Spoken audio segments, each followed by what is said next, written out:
So, ito yung mga ingredients natin for the fried lapu-lapu with sweet chili sauce. So, meron tayo dito.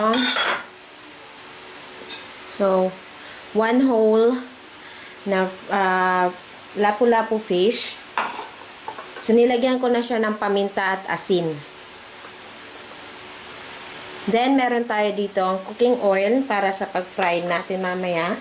Para naman sa sauce niya, meron tayong sweet chili sauce. Meron tayo ditong toyo, soy sauce. Meron tayong water. So, at least 3/4 cup of water. Meron tayo ditong paminta, asin, at meron tayong carrots. So, ang carrots, hiniwa natin siya to strips. Strips din yung paghiwa ng bell pepper. So, at least kalahati ng red, kalahati din ng green bell pepper. Then, meron tayong onion. So, chopped na yan. And minced garlic.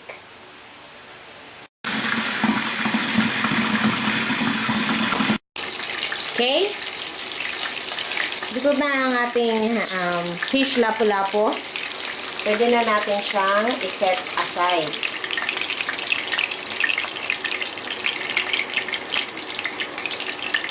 Lagyan na natin siya ng para mag-drain.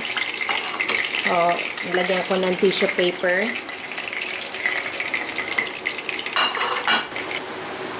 So, na natin ilalagay is yung bawang at sibuyas.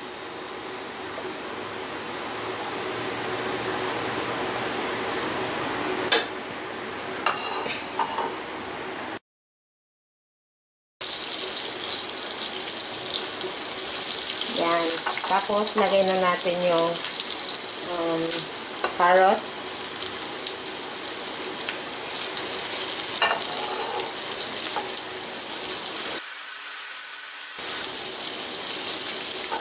Yung bell pepper, green and red.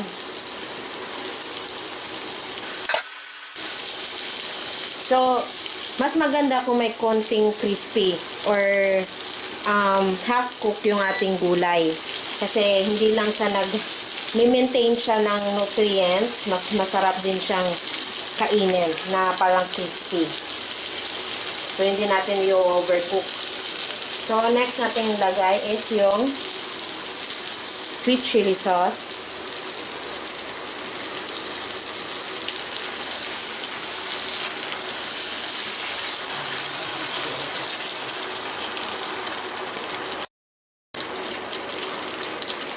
And then, lagyan natin konting toyo.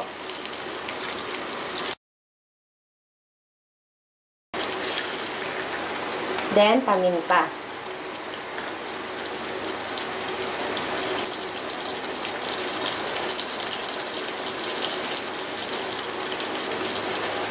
Bakit ko nilagyan ng toyo? Optional naman sa inyo kung ayaw nyo ng toyo for this one. Pero pag walang toyo, parang magmumukha siyang scabeche lang. Ilalagyan ko siya ng water.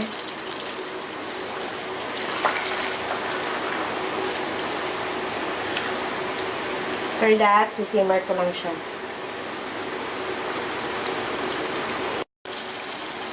Yan. Pwede na natin siyang ilagay ngayon sa ating isda.